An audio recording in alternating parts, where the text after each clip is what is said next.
Talvez você tenha achado estranho, porque antes eu estava falando de fóton, uma partícula de luz, e agora eu tratei a luz como se fosse uma onda.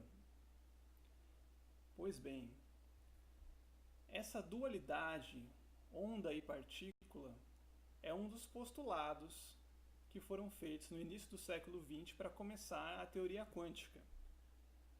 Postulado é uma coisa que é um ponto de partida para você desenvolver uma teoria. E, na verdade, ele tem origem em uma palavra do latim, que quer dizer mais ou menos peço que acredite. Então eu vou pedir que vocês acreditem em três coisas. Começar, a toda onda corresponde uma partícula e a toda partícula corresponde uma onda. É a dualidade onda-partícula, o primeiro postulado. Uma partícula pode se apresentar com uma onda e uma onda pode se apresentar com uma partícula. Embora isso não aconteça ao mesmo tempo no mesmo experimento. Né? Então você pode ter experimentos onde a luz aparece com uma onda e outros onde ela aparece uma partícula. O segundo postulado é o da incerteza. O que é incerteza? Incerteza é erro. Erro, entende? Você não tem uma precisão arbitrária para medir as coisas. Ainda que você tenha um instrumento de última geração e ainda que você aperfeiçoe ele até o limite, eu estou dizendo para você, esse limite existe. E determinadas coisas você não vai conseguir medir ao mesmo tempo além desse limite. Eu sei que está um pouco confuso, mas logo eu vou te dar um exemplo para ficar mais claro isso. O terceiro postulado é o da equivalência.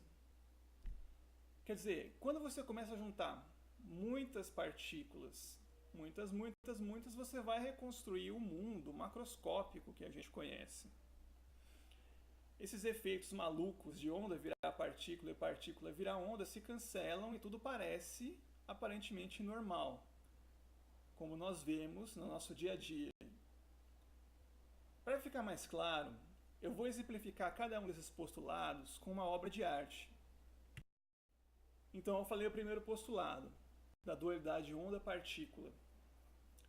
Uma onda pode ser uma partícula pode ser uma onda. Até o elétron, né, que a gente acredita que seja uma partícula, ele pode ter um comportamento de onda às vezes. Determinados experimentos medem a interferência, a difração de elétrons, que seriam características de ondas.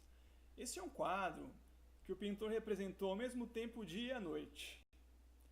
Na natureza existe o dia e existe a noite, mas eles não estão ao mesmo tempo no mesmo lugar. É por isso que a gente escolheu esse como a representação do primeiro postulado para vocês compararem com a dualidade onda-partícula. Aqui, observa bem este quadro do Salvador Dalí. Você consegue ver a figura de uma mulher? São duas fotos do mesmo quadro que você está vendo, né? Com dois filtros diferentes de cores. Se você consegue ver, você não percebeu ao fundo os detalhes que tem um campo de batalha, né? Tem pessoas lutando ali, tem um leão, tem várias coisas. Acho que são cavalos, soldados. Se você começar a focar nesses detalhes, você não vai enxergar a mulher. Tá entendendo? Este é o princípio da incerteza. Se você mede uma coisa com muita precisão, a outra você não vai ter a mesma precisão. E se você foca na outra para medir, a primeira fica imprecisa. Esse quadro aqui, ele não parece, mas ele é formado por pontinhos, ele é todo pontilhado. O pintor ele não deu uma pincelada contínua, mas sim milhares de pinceladas discretas. Pontilhou tudo, absolutamente tudo. Esse quadro visto de longe você não consegue dizer que ele é formado de pontos, né?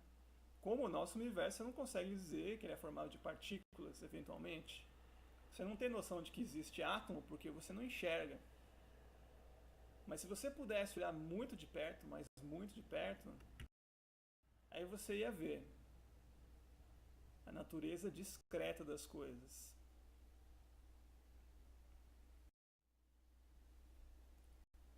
Ok, esses postulados eles foram apenas o esboço inicial da teoria quântica. E, como eu disse, foi com eles, né, mais as leis de Newton, a lei de Coulomb, que o Bohr fez esse modelo do átomo de hidrogênio, que você viu agora.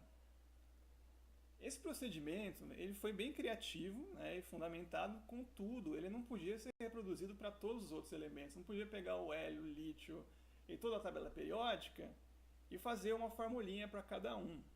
Desse jeito, porque, enfim, ia complicando o problema, começando a ter muitos elétrons, muitas partículas, e ia ficando difícil de resolver com a lei de Newton.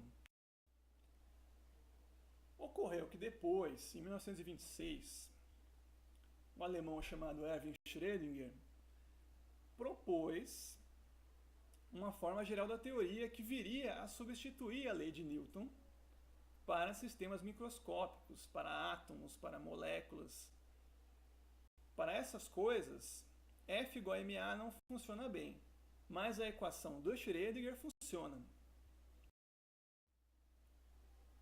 Assim, também teve um outro alemão, o Werner Heisenberg, que propôs, né, uma equação com forma matricial, uma equação que envolvia matrizes. O Werner Heisenberg também é famoso por ser o autor do princípio da incerteza, que é o segundo postulado que a gente viu antes.